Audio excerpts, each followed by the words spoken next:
20h30 à Conakry, bonsoir et bienvenue à tous dans ce journal dont voici les titres. L'actualité de ce vendredi est marquée par une visite inopinée du colonel Mamadi Doumbouya au recommandement de la gendarmerie nationale. Des heures après, il a reçu en audience une délégation de l'Union européenne avant de se rendre au chevet des malades à l'hôpital Ignace Dine. Et puis à Cancan s'est tenu le forum de la jeunesse à l'initiative du gouverneur de la région. Il vise à favoriser un climat de paix et d'unité entre les jeunes. L'ASNB débourse près de 2 milliards de francs guinéens pour la construction d'une école d'excellence au métier. Celle-ci permettra aux jeunes de Dinguiraye de s'auto-employer. C'est tout pour les titres. Encore une fois, bonsoir et bienvenue à tous. Je vous le disais, le chef suprême des armées, président de la transition, le colonel Mamadi Doumbouya a effectué ce vendredi une visite inopinée au haut commandement de la gendarmerie nationale. Peu après, il a reçu en audience une délégation de l'Union européenne avant de se rendre au chevet des malades à l'hôpital Ignace Dine. Le condensé de sa tournée avec l'adjudant Aboubakar Kamano, correspondant de la presse militaire. Ce vendredi, le président de la République, chef de l'État, chef suprême des armées, colonel Mamadi Doumbouya, a démarré sa séance de travail par une visite surprise. Le président de la transition s'est rendu au haut commandement de la gendarmerie nationale, direction de la justice militaire et au ministère de la sécurité et de la protection civile. Le président colonel Mamadi Doumbouya était venu s'enquérir des réalités du terrain. Soucieux du bien-être de la population guinéenne, le chef de l'État a donné des instructions fermes au tout nouveau haut commandant de la gendarmerie nationale, directeur de la justice militaire et au directeur général de la police nationale pour lutter efficacement contre les mauvaises pratiques qui gangrènent l'administration publique. Parmi ces fléaux, la corruption et l'arnaque. Le président de la République a ordonné aux responsables du département des gendarmes et celui de l'institution policière de passer ce message à leur personnel. Le chef de l'État, colonel Mamadi Doumbouya, insiste sur le rôle régalien de la police et de la gendarmerie. Les policiers et les gendarmes, ce matin pour moi, c'était juste leur montrer qu'il faut faire passer le message aux subordonnés et que la population aussi doit arrêter de donner de l'argent à la police et à la gendarmerie. Et ils doivent refuser parce que ce n'est pas la vocation de la police ni de la gendarmerie de prendre de l'argent à la population. Donc le peuple, je pense en a assez souffert de ça et qu'il est temps d'arrêter de soutirer de l'argent à nos concitoyens. Mais bien sûr qu'il faut les protéger et bien sûr les rassurer. Et ça fait partie de notre première mission régalienne, à savoir la sécurité et aussi la quiétude de nos concitoyens. Peu après cette visite de travail à la gendarmerie et à la police, le chef de l'État a reçu en audience au palais présidentiel Roi Mohamed V une délégation de l'Union européenne, composée des représentants de la France, de l'Allemagne, de l'Italie, entre autres. Ces émissaires sont porteurs de messages de leur organisation et de leur pays respectifs.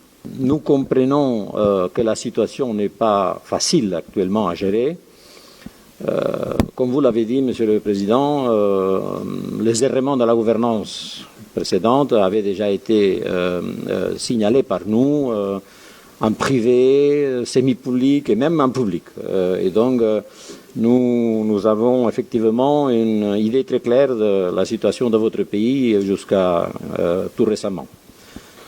Pour cela, vous pouvez compter sur notre appui, Monsieur le Président, Monsieur le Ministre, parce que nous pensons qu'effectivement le socle de cette légitimité future dans l'ordre constitutionnel à venir de la Guinée passe pour avoir un instrument parfaitement bien huilé et utile qui s'appelle un processus électoral tranquille, apaisé.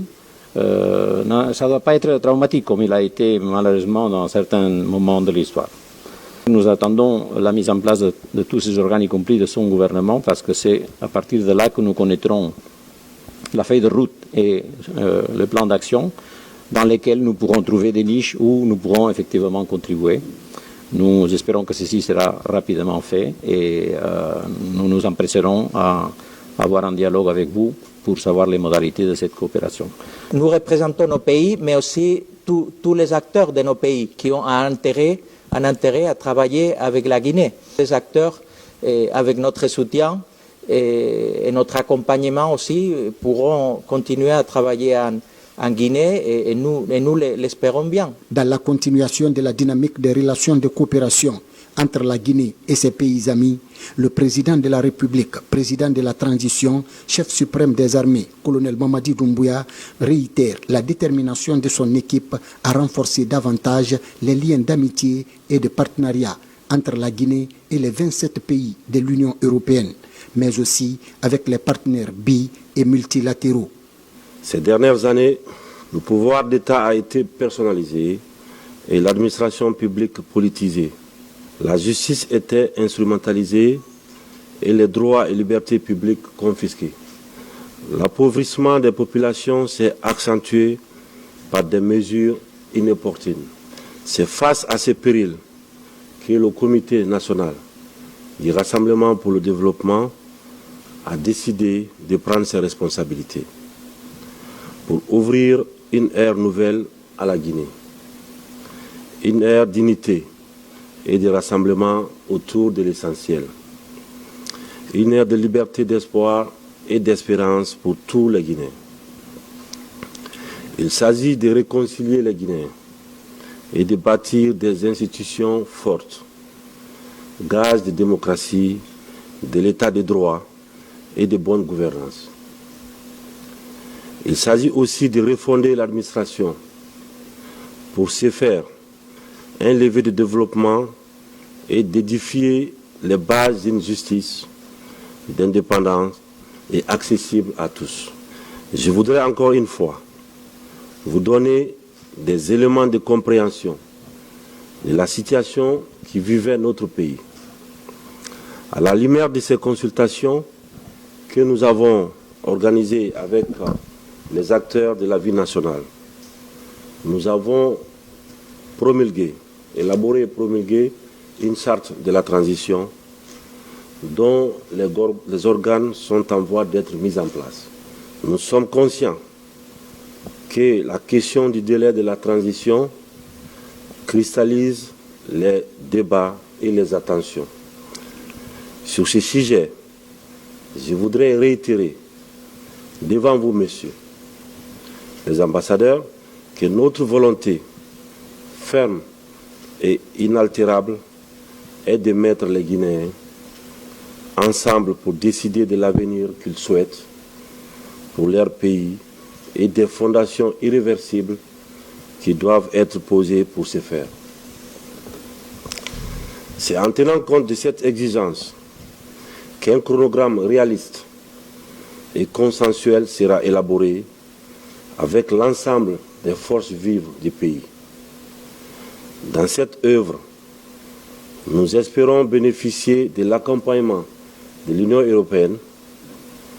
Je vous donne l'assurance que le Comité national du Rassemblement pour le développement et le gouvernement seront à l'écoute de vos préoccupations, de vos conseils et de vos recommandations, parce que nous avons un destin lié et un avenir partagé. Au sorti de cette audience, le président de la République s'est aussi rendu en fin de matinée au chevet des malades hospitalisés à l'hôpital Ignace Dine. Le chef de l'État est vivement accueilli dans ce centre hospitalier. Dans la cour, un homme d'une 60aine d'années environ est ému par la présence du chef de l'État. Il donne 2 rakats avant de fondre en larmes. Il est consolé par le colonel président Mamadi Doumbouya. Poursuivant sa visite dans les locaux de cette structure hospitalière, le président de la transition rehausse à tour de rôle le moral des malades alités. Je suis très contente, je ne peux même pas parler, tellement que contente. Ça m'a soulagé, je suis très contente, ça m'a soulagé beaucoup. Président Maranak Ninya Landenka, Obradianye, Alhamdulillah Rablamina, Ne kuma jante ne fe nyedu awule kalai. Ala la kana, ala jamana la kana bulo, ala jamana kono di la kana bulo. Ala ba si kanara. Aduma abradi ala nya ala ba di aran fenenye. Ala jangaru tombi yamula ala ba wi basidambulo.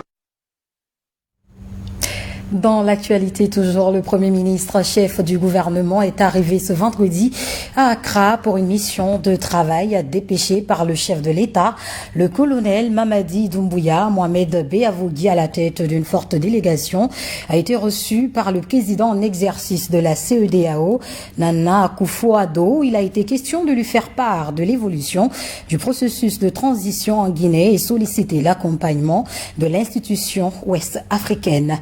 Ansoumane Toumani Kamara est notre envoyé spécial. Au palais présidentiel d'Accra, dans l'après-midi de ce vendredi 14 octobre, le Premier ministre Mohamed Beavogui a été reçu en audience par le président ghanéen, président en exercice de l'organisation ouest-africaine CEDEAO. Et cette rencontre s'est déroulée dans un climat très cordial. Mohamed Beavogui, porteur d'un message du président de la transition guinéenne, était venu expliquer l'évolution du processus de transition guinéenne et solliciter l'accompagnement des pays de la CEDEAO. Oui, j'ai eu l'honneur d'être invité et reçu par le président du Ghana et président en exercice de la CEDEAO pour discuter de l'évolution de la situation en Guinée. Il a été extrêmement avenant et nous avons expliqué ce qui se passe au pays, les progrès qui ont été réalisés jusqu'à maintenant depuis le 5 septembre. Et nous avons aussi expliqué la nécessité de donner autant le temps pour la Guinée de se parler, aux Guinéens de se parler, et la nécessité surtout pour ECOWAS de nous accompagner. Nous sommes de la région, membres fondateurs de la CEDEAO, partie intégrante de cette communauté, et le président a bien entendu notre appel pour plus d'attention, plus de support, et je suis convaincu que dans les semaines qui vont venir, nous allons voir une évolution de la situation qui sera favorable à toute la sous-région. C'est notre souhait, nous considérons cette mission comme très importante, mais ce qu'on sait, c'est que le président a été très attentif aux arguments de la Guinée. Cette offensive diplomatique des autorités guinéennes de la transition dans la capitale du pays de Kwame Nkrumah s'est inspirée aussi des liens historiques très singuliers entre la Guinée et le Ghana. Et n'oubliez pas que la Guinée et le Ghana sont, comme on l'a toujours dit, depuis 1958, les deux poumons d'un même cœur. Et nos destins sont liés. Aujourd'hui encore, l'histoire nous rapproche. Et nous sommes convaincus que cette synergie qui a fait qu'on s'est supporté en 1958 permettra aussi de se supporter encore davantage à partir d'aujourd'hui et pour le futur. Cette audience accordée par le président ghanéen au Premier ministre Mohamed Beavogui a enregistré l'implication de l'ancien facilitateur de la crise guinéenne, Ibn Chambas, actuellement conseiller politique du président Nana Akufo-Addo. Dans cette mission du Premier ministre à Accra, on notait aussi la présence du conseiller politique du colonel-président Mamadi Doumbouya, également du conseiller à la primature chargé des questions diplomatiques. Tout au long de ce séjour à Accra, Madame l'ambassadeur de Guinée au Ghana et ses collaborateurs ont tout mis en œuvre pour la réussite de cette offensive diplomatique du CNRD menée sur le terrain par le Premier ministre. 48 heures après sa prise de fonction, le chef d'état-major général des armées a procédé ce vendredi à une prise de contact avec les forces de défense et de sécurité de notre pays. Il était porteur d'un message du chef de l'État, le colonel Mamadi Doumbouya, auprès de la troupe. Par la même occasion, le colonel Sadiba Koulibaly a invité les forces de défense et de sécurité à la vigilance pour assurer la sécurité des personnes et de leurs biens. Tambar Sikukamano, reportage. C'est par une imposante revue de troupes que le chef d'état-major général des armées a entamé sa prise de contact avec les forces de défense et de sécurité de notre pays. La portion centrale ici au bataillon spécial de Conakry a servi de cadre à cette première rencontre du colonel Sadiba Koulibaly avec la troupe. S'adressant aux hommes, le chef d'état-major général des armées a, au nom du président de la République, chef suprême des armées, le colonel Mamadi Doumbouya, félicité et encouragé les forces de défense et de sécurité pour la discipline observée depuis la prise du pouvoir par l'armée et leur adhésion aux valeurs du Comité national du Rassemblement pour le développement, CNRD.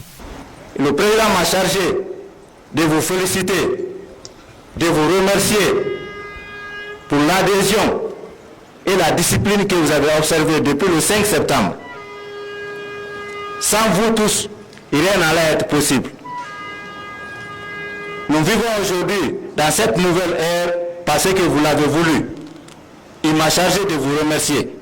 S'agissant du contexte sécuritaire actuel, le chef d'état-major général des armées a invité les forces de défense et de sécurité à accroître la vigilance le long de nos frontières et à renforcer la sécurité intérieure du pays.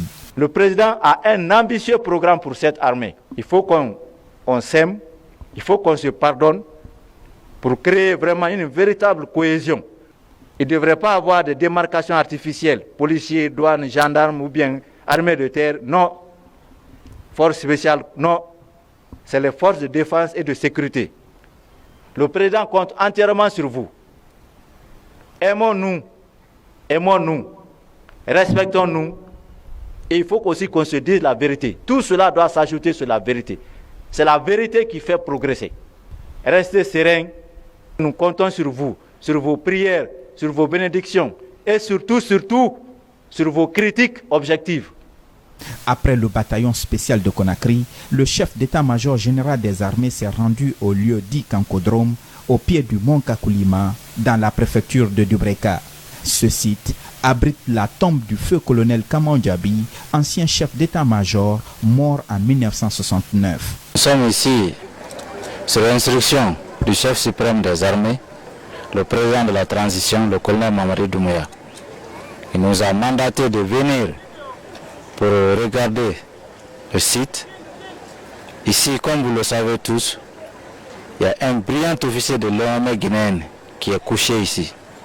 Il s'agit du feu colonel Kamandjabi.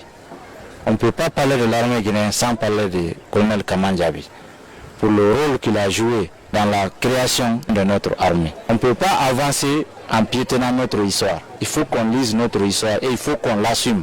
Aujourd'hui, par anticipation et sur instruction du président de la République, c'est le lieu de rendre grâce au feu colonel Kamandjabi et de louer tout ce qu'il a fait pour l'armée guinéenne. Avant de quitter les lieux, des prières et bénédictions ont été formulées par l'imam de la localité pour le repos éternel de nos dévanciers et la réussite des actions du CNRD. Le chef d'état-major général des armées a instruit au commandant du génie militaire de mettre en valeur ce site pour sa réhabilitation et la construction d'une stèle en mémoire de nos illustres disparus. Paix à l'âme de Kamandjabi Amin. Les passations de service se poursuivent au sein de l'armée. Le colonel d'aviation Fanta Djiba Camara a été installé dans ses fonctions de chef d'état-major adjoint de l'armée de l'air ce vendredi en remplacement du colonel Kalva Mamoudou Diakité. On en sait un peu plus dans ce compte-rendu de l'adjudant Oumar Kamara. Le colonel Fanta Djiba Camara, ex-commandant de la base secondaire de Kamsar, est le nouveau chef d'état-major adjoint de l'armée de l'air. Il remplace à ce poste le colonel Mamoudou Kalva Diakité. La passation de service a eu pour cadre la base aérienne principale de Conakry devant la hiérarchie militaire.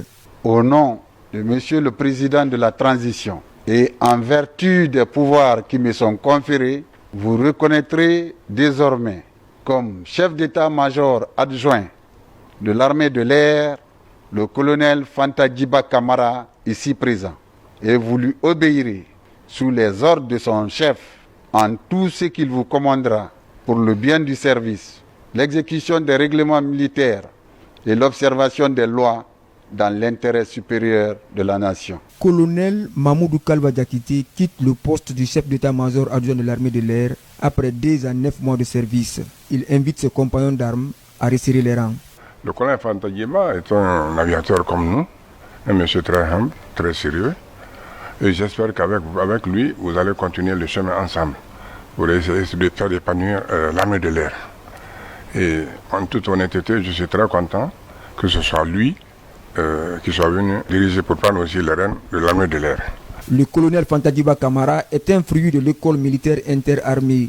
Il a participé à la mission de maintien de la paix en Sierra Leone. Le promis salue l'acte du président de la République et mesure l'ampleur de la mission qui lui est assignée.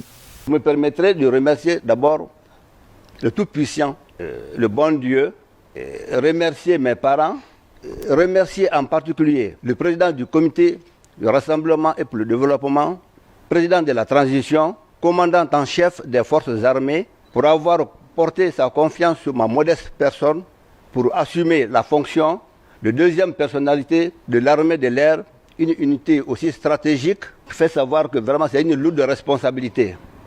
Pour relever ces défis, je compte sur l'apport de chacun et de tous, à commencer par le soldat, deuxième classe, jusqu'aux officiers supérieurs. C'est en agissant en symbiose que ce défi sera relevé. Dans les prochains jours, le nouveau chef d'état-major de l'armée de l'air en mission d'observation au Soudan du Sud sera installé dans ses fonctions en remplacement du général de brigade aérienne à la retraite, Aboubakar Monson Bangoura. Et puis ce communiqué du secrétaire général du ministère du Travail et de la fonction publique en synchronisation avec les radios rurales et la télévision. Conformément aux dispositions du décret numéro D-8250/PRG/SGG du 1er août 1995 instituant les fêtes légales en République de Guinée, le secrétaire général du ministère du Travail et de la fonction publique porte à la connaissance des travailleuses, travailleurs et agents des secteurs publics, mixtes et privés que la journée du lundi 18 octobre 2021, lendemain de la date anniversaire de la naissance du prophète Mohamed, paix et salut sur lui, est déclaré férié, chômé et payé sur toute l'étendue du territoire national. Le secrétaire général du ministère du Travail et de la fonction publique profite de cette heureuse occasion pour souhaiter bonne fête à l'ensemble des travailleuses et travailleurs de Guinée. Ousmane Bangoura. Direction Kankan où s'est tenue hier la journée régionale de la jeunesse. C'est une initiative du gouverneur de la région. Elle vise à renforcer la paix, l'unité et la quiétude sociale entre les fils et filles des localités concernées. Autre précision avec Fodé Bangali Fofana et Eugène Dounamou. Ici, à la maison des jeunes de Kankan, toute la jeunesse de la région réunie dans son ensemble. Des jeunes venus des 5 préfectures de la région répondre à l'appel du gouverneur de la région. J'ai pris l'initiative d'organiser une journée régionale de la jeunesse dans le cadre de la réconciliation. Quand je suis venu au gouverneur de Kankan, mon constat était amer par rapport aux jeunes. Chaque groupe venait me saluer, Je me suis posé la question, est-ce que ces jeunes-là, ils sont ensemble. Après vérification, j'ai trouvé que les jeux sont divisés. Et la France est divisée à Kankan. C'est la même chose dans toutes les préfectures. C'est pour ça que j'ai lancé l'initiative et une journée régionale de la jeunesse. Devant les jeunes de Kankan réunis, le gouverneur a développé l'idée qu'il a et les ambitions qu'il anime pour cette jeunesse de Kankan. Dans son intervention, il a beaucoup insisté sur la paix et l'unité de la jeunesse dans cette région. Les leitmotifs de CNRD, réconciliation, paix, justice et transition réussie. Nous nous inscrivons dans cette logique et pour réussir cela, il faut l'entente entre toutes les filles et tous les fils de la région. On aime souvent le dire que ce qu'une nation a de meilleur, c'est la jeunesse. Une jeunesse responsable, une jeunesse bien formée, cette jeunesse qui sait là où elle veut et ce qu'elle veut. Donc aujourd'hui, il était temps que cette jeunesse se retrouve, qu'on se regarde dans les jeux, qu'on se dise les 4 vérités et pour qu'on puisse tourner la page.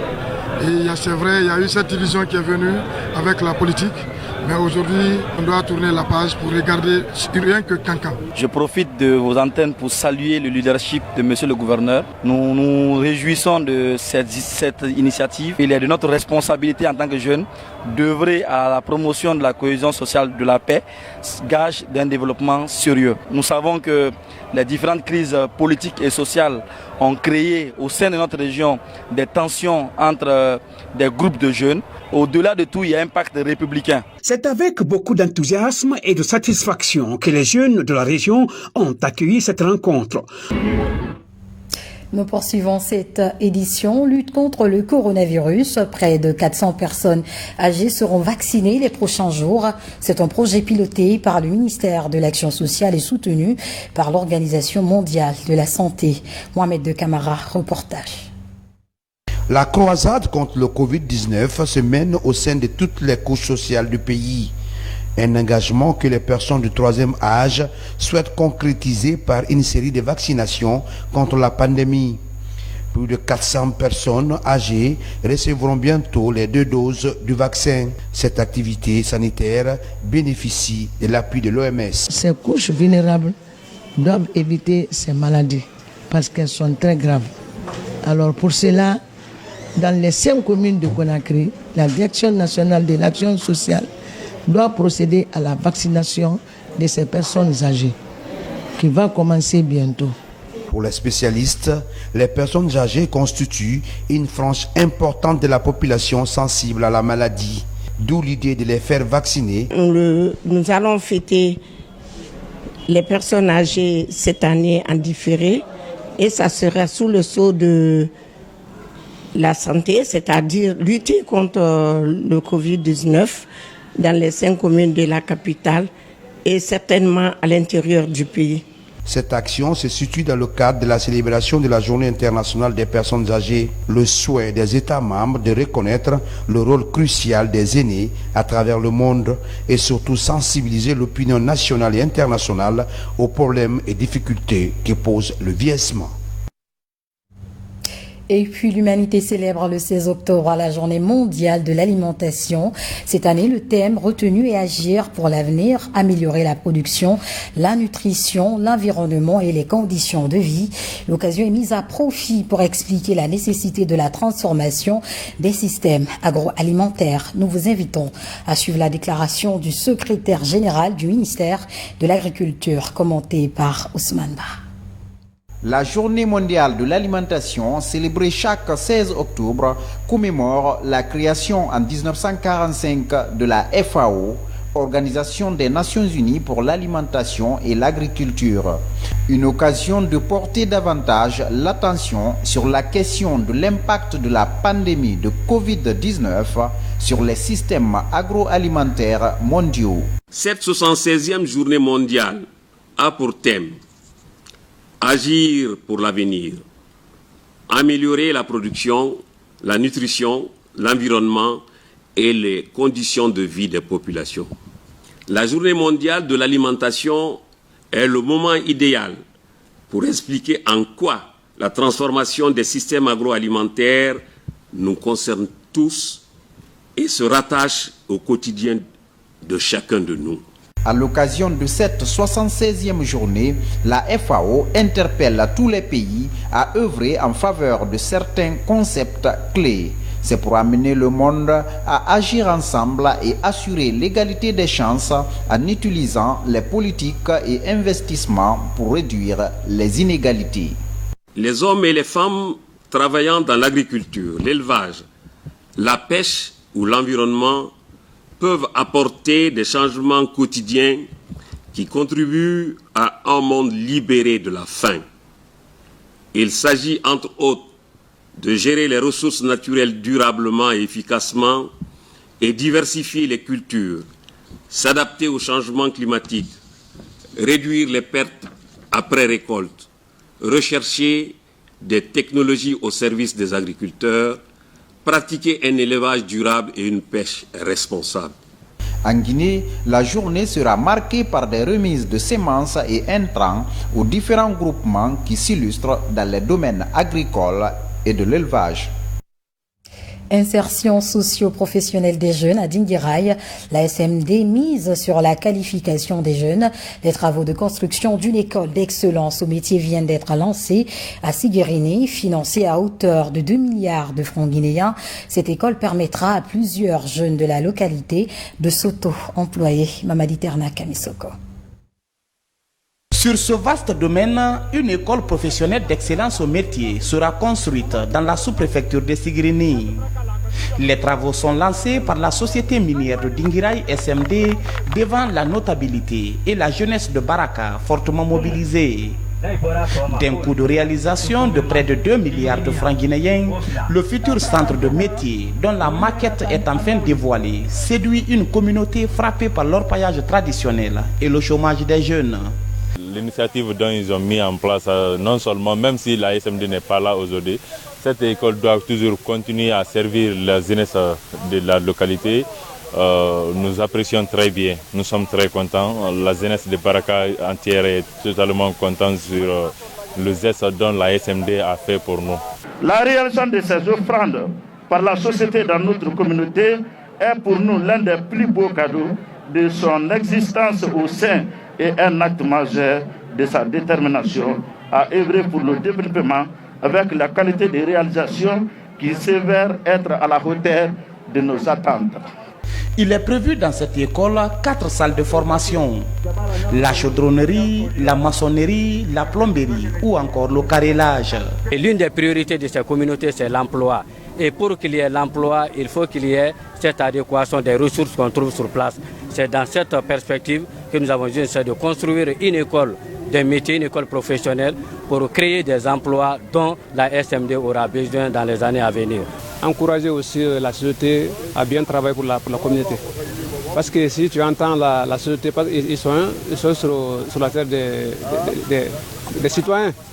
Donc si ceci-là aussi bénéficie leurs fruits, c'est ce que nous souhaitons. Contenu local qui est dans la société, c'est que c'est respecté. Dans le but d'accompagner l'éducation pendant cette rentrée des classes, en plus de l'inauguration du lycée de l'Hérault, des kits scolaires sont gratuitement offerts aux élèves des sous-préfectures de Banora, Sigrini, Malaya et Tombakansa.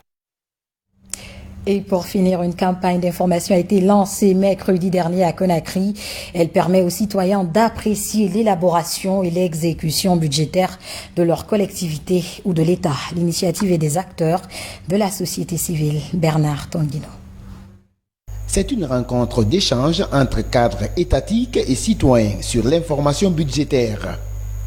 Organisée par les acteurs de la société civile réunis au sein de l'ONG ODIG, Action unie pour le développement intégré en Guinée, cette séance vise à initier les citoyens aux notions de budget, ses caractéristiques, ses techniques de planification et d'exécution. Comme vous le savez, une fois que le budget est voté et publié, les acteurs gouvernementaux ont l'obligation d'informer la population sur le contenu de ce budget. C'est cet exercice que nous avons commencé dans la commune de Matam qui va s'étendre sur toutes les communes de la République de Guinée pour expliquer aux citoyens à la base le contenu du budget national et pointer du doigt les projets qui concernent leur localité. Avec ces notions, les citoyens pourront désormais mieux user de leur droit d'accès à l'information budgétaire. Un budget dont ils pourront mieux évaluer la planification et l'exécution. On a compris ici aujourd'hui qu'est-ce qu'on appelle budget et comment on mobilise un budget et comment on le dépense. Avant, on n'avait pas ces informations-là. Mais à partir d'aujourd'hui, on a compris, après les exposés qu'ils ont faits aujourd'hui, on a compris les différents responsables concernés à la mobilisation et aux dépenses. Ce que j'ai compris, c'est qu'il est important que les populations soient informées sur les techniques d'élaboration et d'exécution du budget. Par exemple, comment les communes exécutent leur budget annuel. C'est ce que j'ai compris. Ce programme de vulgarisation des notions relatives au budget est un volet du projet Contrôle démocratique et renforcement de la transparence budgétaire en Guinée. Après Matam, les séances d'information vont se poursuivre dans d'autres communes du pays. Et c'est la fin de ce journal. Nous vous remercions pour votre aimable attention. À demain pour une nouvelle édition d'information. Bonsoir chez vous.